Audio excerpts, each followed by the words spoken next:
السلام علیکم ناظرین، میں ہوں عبد القادر، آپ دیکھ رہے BBN نیوز۔ آئیے دیکھتے ہیں 13 جون کی ٹاپ 10 نیوز۔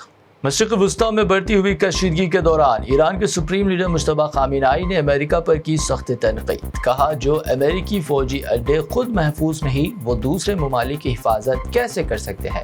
انہوں نے ان ممالک کو بھی خبردار کیا جو اپنی سلامتی کے لیے واشنگٹن پر انحصار کرتے ہیں۔ سیاسی مبصرین کے مطابق یہ بیان امریکہ کے لیے ایک واضح سفارتی پیغام ہے، جبکہ ایران مسلسل یہ موقف اختیار کرتا رہا ہے کہ خطے میں امریکی اثر و رسوخ کمزور ہو رہا۔ خلیج عمان کے قریب تجارتی جہازوں پر امریکی فوجی کارروائی کے بعد 3 بھارتی ملاحوں کی ہلاکت نے سفارتی تنازع کو جنم دیا۔ بھارتی حکومت نے امریکہ پر شہری جہاز رانی کے خلاف مہلک طاقت استعمال کرنے کا الزام عائد کرتے ہوئے سخت احتجاج ریکارڈ کرایا اور امریکی سفارتکار کو 2 بار طلب کیا گیا۔ اطلاعات کے مطابق حملے میں ایک آئل ٹینکر کو نشانہ بنایا گیا، جبکہ ایک بھارتی عملے کے ارکان کو بحفاظت نکالا گیا۔ امریکی صدر ٹرمپ نے دعویٰ کیا ہے کہ ایران نے ابن ہرمز سے گزرنے والے بھارتی جہازوں پر ڈرون حملے کی کوشش کی، جسے ناکام بنایا گیا۔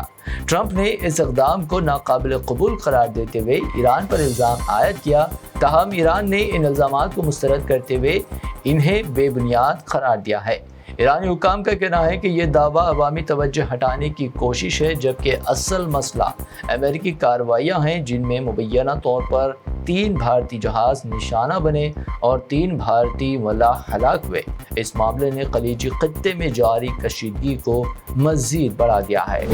بھارت اور پیپوا نئی گنیا کے درمیان تعلقات مزید مضبوط ہونے جا رہے ہیں۔ دونوں ممالک نے ورچوئل فارن آفس مشاورت کے دوسرے دور میں سیاسی روابط، اقتصادی تعاون، ترقیاتی شراکت داری و ثقافتی تعلقات سمیت 2 طرفہ امور کا جائزہ لیا۔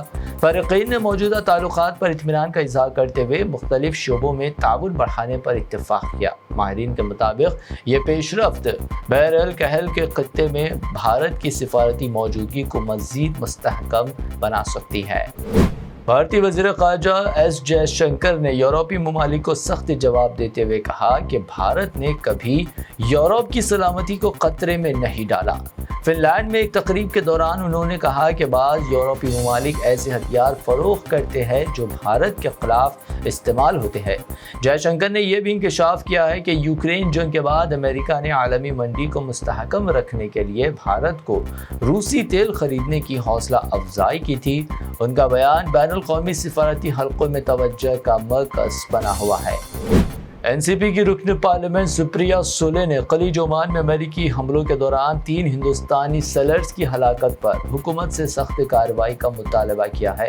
سپریہ سولے کا کہنا تھا کہ اگر حکومت مؤثر جواب نہیں دے سکتی تو اپوزیشن متاثرہ خاندانوں کے ساتھ کھڑی ہوگی۔ یہ بیان ایسے وقت میں سامنے آیا جب بھارت پہلے ہی امریکی سفارتکار کو طلب کر کے شدید احتجاج ریکارڈ کر چکا ہے۔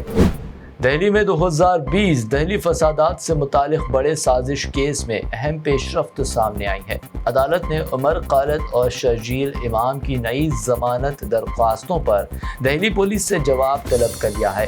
دونوں ملزمان تقریباً 6 برس سے جیل میں ہیں اور ان کا موقف ہے کہ مقدمے کی سماعت میں اب تک خاطر خواہ پیش رفت نہیں ہو سکی۔ عدالت نے پولیس کو نوٹس جاری کرتے ہوئے اگلی سماعت 4 جولائی مقرر کر دی ہے۔ اس مقدمے میں ضمانت اور طویل حراست کے معاملے پر قانونی بحث ایک بار پھر شدت اختیار کر گئی ہے۔ حیدرآباد میں پولیس نے ایک مشترکہ کارروائی کے دوران 7 بنگلہ دیشی شہریوں کو حراست میں لیا ہے، جن پر بھارت میں غیر قانونی طور پر رہائش اختیار کرنے کا الزام ہے۔ پولیس کے مطابق جیڈی میٹلا کے گجولا مارم علاقے میں خفیہ اطلاع پر چھاپہ مارا گیا، جہاں یہ افراد ایک کرائے کے مکان میں مقیم تھے۔ تفتیش کے دوران کوئی بھی شخص پاسپورٹ، ویزا یا دیگر سفری دستاویزات پیش نہیں کر سکا۔ حکام کا کہنا ہے کہ تمام افراد سے پوچھ تاچھ جاری ہے اور ان کے بھارت آنے کے طریقہ کار اور ممکنہ روابط کی بھی تحقیقات کی جا رہی ہے۔ حیدرآباد میں ایک اہم عدالتی پیش رفت کے دوران ہائیڈرا کے کمشنر AV رنگناتھ پر 50,000 روپے کا جرمانہ عائد کیا گیا ہے۔ تلنگانہ ہائی کورٹ نے یہ کارروائی زمین کے ایک تنازع کے مقدمے میں عدالتی ہدایات پر عمل نہ کرنے اور بار بار مہلت ملنے کے باوجود جواب داخل نہ کرنے پر کی ہے۔ عدالت نے حکم دیا ہے کہ جرمانے کی رقم چیف منسٹر ریلیف فنڈ سے جمع کرائی جائے۔ مقدمہ حیدرآباد کے ونکل راؤ نگر میں 2 ایکڑ اراضی سے متعلق ہے، جس پر ملکیت کا تنازع جاری ہے۔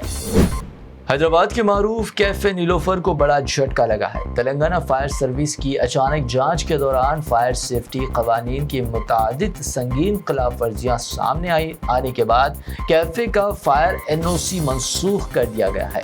حکام کے مطابق عمارت کی 4تھی منزل سے اوپر بغیر مطلوبہ اجازت کے مکمل ریسٹورنٹ چلایا جا رہا تھا، جو فائر کلیئرنس کے شرائط کی خلاف ورزی ہے۔ عوامی سلامتی کو لاحق ممکنہ خطرات کے پیش نظر فائر سروس کے ڈائریکٹر جنرل وکرم سنگھ مان نے فوری کارروائی کا حکم دیا۔ یہ تھی آج دن بھر کی ٹاپ 10 نیوز۔ مزید تازہ ترین نیوز اپڈیٹس اور دلچسپ پروگرامز کے لیے دیکھتے رہیے BBN چینل۔ ہمارے سوشل میڈیا چینلز کو سبسکرائب و فالو ضرور کریں۔